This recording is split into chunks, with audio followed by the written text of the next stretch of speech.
So I was talking to somebody a little while back, and they asked me a question that surprised me, a question that I wasn't expecting, a question that I thought was self evident to everyone. Didn't think it was a, a question that anybody would need to ask, but it was quite simply, what is PTSD? Um, what I'm going to do today is I'm just going to dive into what PTSD means for me. Going to talk about what it is, talk about how I got it, and hopefully answer this person's question in a better way than I did at the time, because I kind of went, but it's PTSD. What do you mean? It's like asking what love is. What is love? It's love. How do you explain love? You love something. You really want it. PTSD. It's post-traumatic stress, clearly. But clearly, this person was good intentioned.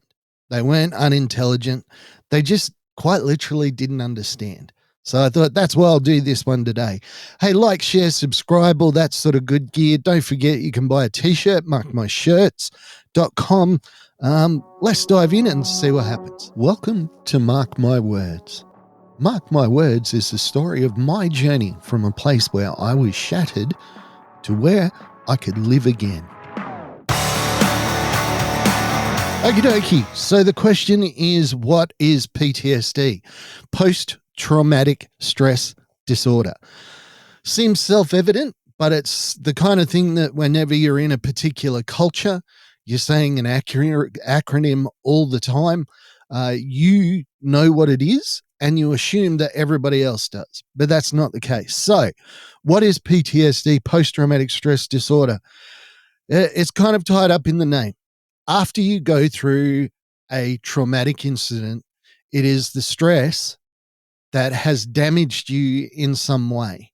It's either, changed the chemicals in your head. It's done whatever it does, but it's trauma-induced mental illness is basically the best way to say it.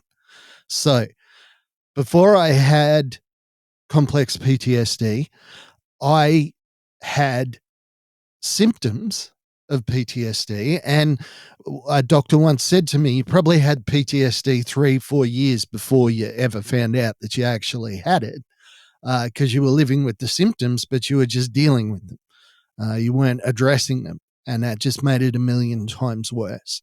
So it's a traumatic event or series of events that culminate in you having a mental illness because of the stress induced by the trauma. So for me, it was getting punched, kicked, hit, bit for basically 18 years of my career.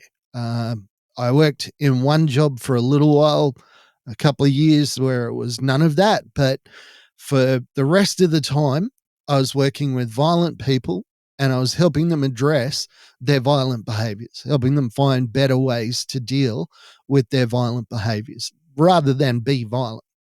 So it was a dangerous job and I was good at it because I could take a punch. Sounds strange, but where other staff members would collapse and fade away, I was able to keep going because it didn't faze me if I got punched in the face. I was able to make excuses for the person. I was able to rely on what I thought was my inherent toughness. Didn't realize that each and every bite, kick, hit was causing me damage that would culminate after many years of suffering this abuse and ignoring it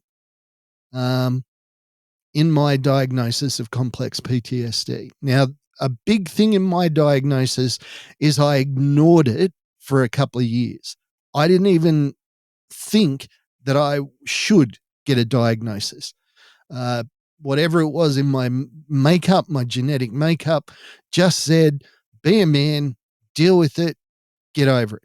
Don't sook about it. Don't complain. It's the job you chose. So just do it, take your pay, and go home at the end of the day.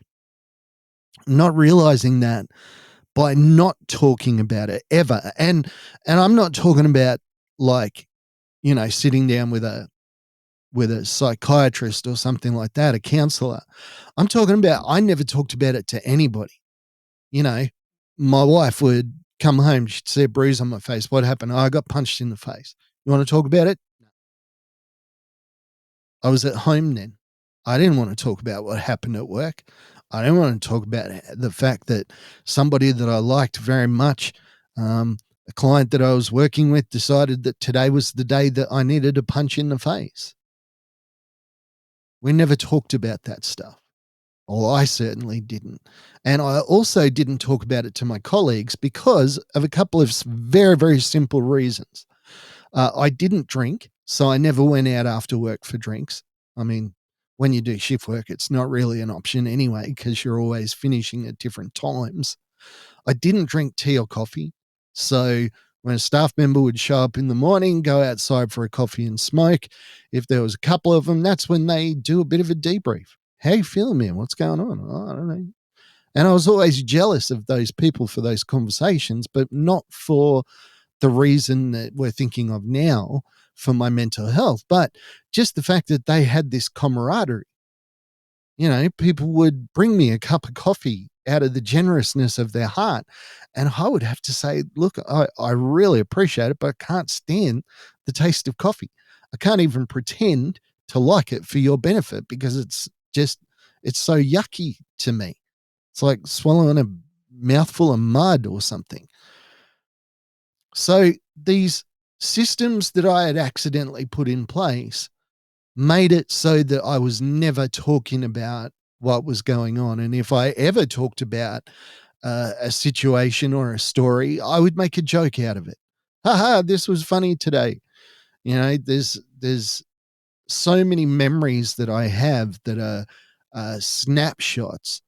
But one of them is leaning down, well, kneeling in a shower one day beside a guy having a shower and trying to comb feces out of his pubic hair because a staff member he'd soiled the bed, and a staff member, the night duty person, either didn't smell it or didn't want to smell it and left it. So it caked on this fella. And I had to actually get a comb. Like, I left him in the shower for like 20 minutes and got him to kind of scrub a little bit. He couldn't do it. So I had to get a comb, and I'm literally combing this stuff out of his pubes. And problem with that is it hurt him. It wasn't a comfortable thing. And he was a guy that I knew well, and he was a client that I'd worked with lots of times. I felt really safe with him. I did. I had to comb one really hard part out, and he just slapped me across the face, like just full on. Like, you think about somebody's kneeling down in front of you and you reach your arm down up and you smack him in the side of the head. There's a lot of force to that. And he rang a couple of my bells. I never really, I once wrote a book about that experience. I once wrote that experience down. And at the time, I didn't even think that the slap was worthwhile putting into the story because I was trying to tell this other narrative, and the slap seemed insignificant. It was like, you know, a garbage man goes to work, he's going to smell bad smells. There's nothing you can do about it. It's part of the job. For me, going to work, getting smacked in the face, that was just part of the job. That was something that happened. Now I live with the consequences of not dealing with any of those incidences, never complaining. It wasn't until I was assaulted by a guy with a knife that I ever asked for police to be involved. I'd never done that before. Been hit in the back of the head by a 2x4s, been confronted with steak knives, somebody trying to stab me. And I'd never called the police before. I just dealt with the situation, either verbally asked them to put them down or just take it off them.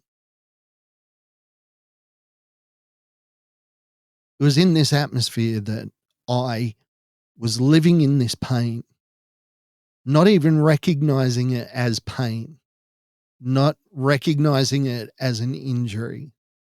And when I started to make sense of my illness, there was one thing that I said which really transformed the way that I thought about PTSD, is that it's an injury. I was hurt at work over and over and over and over. So post-traumatic stress, after you've been through the traumatic event, after you've felt the stress, it's just not going away. And is PTSD real? Well, absolutely it is. It's kind of become a bit cool lately.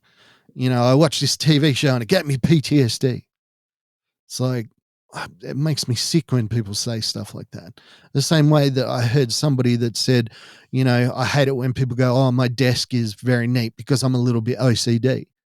They're like, no, you have no idea of the trauma that I go through to live with this very real and devastating diagnosis. And yet you make light of it by just, oh, you know, a scary show, got PTSD.